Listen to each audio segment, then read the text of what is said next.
সহনশীল ধৈর্য ধারণকারী সন্তান দান করলাম। কি সন্তান দান করলাম? ধৈর্য ধারণকারী সন্তান দান করলাম। তো ধৈর্য ধরে কিনা দেখার জন্য এই জন্যই আল্লাহ কুরবানি এই কাজটা করা গেছে, পরীক্ষা করার জন্য। পরীক্ষায় কি সন্তান পাস করছে না ফেল করছে? পাস করছে না ফেল করছে?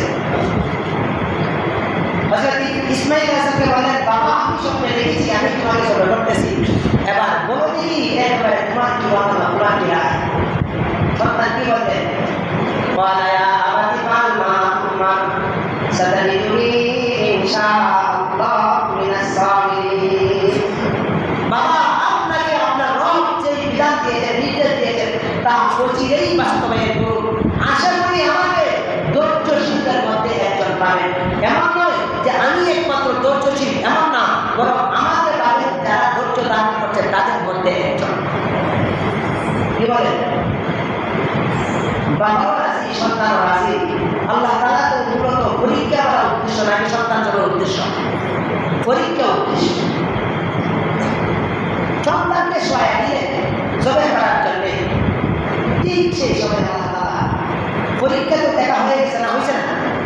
সন্তানও রাজি, বাবাও রাজি। আবার সন্তানকে মাটিতে সহায় দিয়ে বাবাও গলায় ছুরি ঘুষ দিয়ে দিলেন। আল্লাহ তাআলা কি সন্তান জবাই চান না পরীক্ষা চান? সন্তান জবাই না পরীক্ষা? পরীক্ষা কি এতটুকু যথেষ্ট নয়? সন্তানের গলায় ছুরি চালাইয়া দেওয়া পরীক্ষা কি যথেষ্ট নয়? এতটুকু যথেষ্ট? আল্লাহ এই দেখতেছে। যখন তিনি পরীক্ষায় পাশ করলেন তখন আল্লাহ তাআলা ইব্রাহিমকে ডাকলে দিলেন, আমি ইব্রাহিমকে ইব্রাহিম বলে ডাকলাম, হে ইব্রাহিম তুমি তোমার সন্তান বাস্তবায়ন করেছো।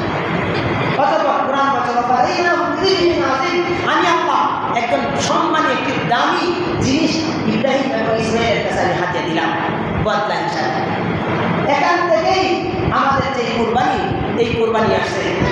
সাইয়েদনা আবু বকর রাদিয়াল্লাহু আনহু থেকে বর্ণিত, তিনি বলেন রাসূল করিম সাল্লাল্লাহু আলাইহি ওয়াসাল্লামের কাছে কিছু সাহাবী প্রশ্ন করলেন, ইয়া রাসূলুল্লাহ আমরা যে কুরবানি করি জিনিসটা কি? কুরবানি জিনিসটা কি? রাসূল বললেন, ক্বালা হিয়া সুন্নাতু আবিকুম ইব্রাহিম, আমরা যে কুরবানি করব